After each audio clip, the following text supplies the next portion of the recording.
Hi friends ମୁଁ ରୋଜାଲିନ ବସନ୍ତି ଆପଣମାନଙ୍କୁ ମୋ ୟୁଟ୍ୟୁବ୍ କବିତା ଚ୍ୟାନେଲକୁ ସ୍ୱାଗତ ଜଣାଉଛି। ଆଜିକାର କବିତାର ଶୀର୍ଷକ ହେଉଛି ଶାନ୍ତି। ସମ୍ପର୍କରେ ସବୁବେଳେ ଗୋଟିଏ କଥା ମନେ ରଖିବା ଉଚିତ ବନ୍ଧୁ, ଭୁଲ ନିଜରେ ହେଉ ବା ଅନ୍ୟରେ ହେଉ, ସମ୍ପର୍କଟା ଆମର। ଟିକିଏ ନଇଁଗଲେ ସମ୍ପର୍କ ଭାଙ୍ଗୁ ଭାଙ୍ଗୁ ବଞ୍ଚି ଯାଇଥାଏ। ତେବେ ଟିକିଏ ନଇଁଗଲେ ଅସୁବିଧା କ'ଣ ଅଛି? ମନୁଷ୍ୟ ନିଜର ବିଚାର ସଂସ୍କାର ଦ୍ୱାରା ବଡ଼ ହୋଇଥାଏ। ହୀରା ନୀଳା ମୋତି ମାଣିକ ଘରଦ୍ୱାର ସବୁ ଥାଇ ମଧ୍ୟ ଜୀବନରେ ଶାନ୍ତି ନଥିଲେ ସବୁ ବ୍ୟର୍ଥ ଲାଗେ। ଏ ଜୀବନଟା ବହୁତ ଛୋଟ ବନ୍ଧୁ, ତେଣୁ ସେହି ମଣିଷମାନଙ୍କ ସହିତ ଅଧିକ ସମୟ ବିତାନ୍ତୁ ଯିଏ ଆପଣମାନଙ୍କର ଖୁସି ପାଇଁ ନିଜ ଜୀବନକୁ ଉତ୍ସର୍ଗିତ କରିଅଛି।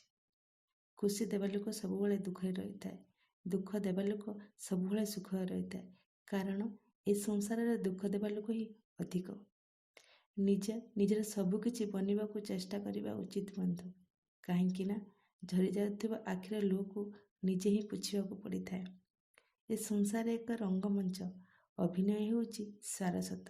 ଅଭିନୟ କରିଚାଲ ବନ୍ଧୁ, ଜୀବନର ଏହା ଅଟେ ମୂଳ ମନ୍ତ୍ର।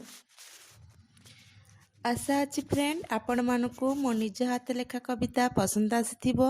ଯଦି ଆପଣଙ୍କୁ ପସନ୍ଦ ଆସିଲା ତାହେଲେ ଭିଡ଼ିଓକୁ ଲାଇକ୍ କରିବେ, ସେୟାର କମେଣ୍ଟ କରିବେ, ମୋ ଚ୍ୟାନେଲକୁ ସବସ୍କ୍ରାଇବ୍ କରିବେ, ବେଲ୍ ଆଇକନ୍କୁ ଦବାଇ ଦିଅନ୍ତୁ, କାରଣ ମୁଁ ଯେଉଁ ନୂଆ ଭିଡ଼ିଓ ଅପଲୋଡ଼ କରୁଛି ଆପଣ ପାଖରେ ତା'ର ନୋଟିଫିକେସନ୍ ପହଞ୍ଚି ପାରିବ।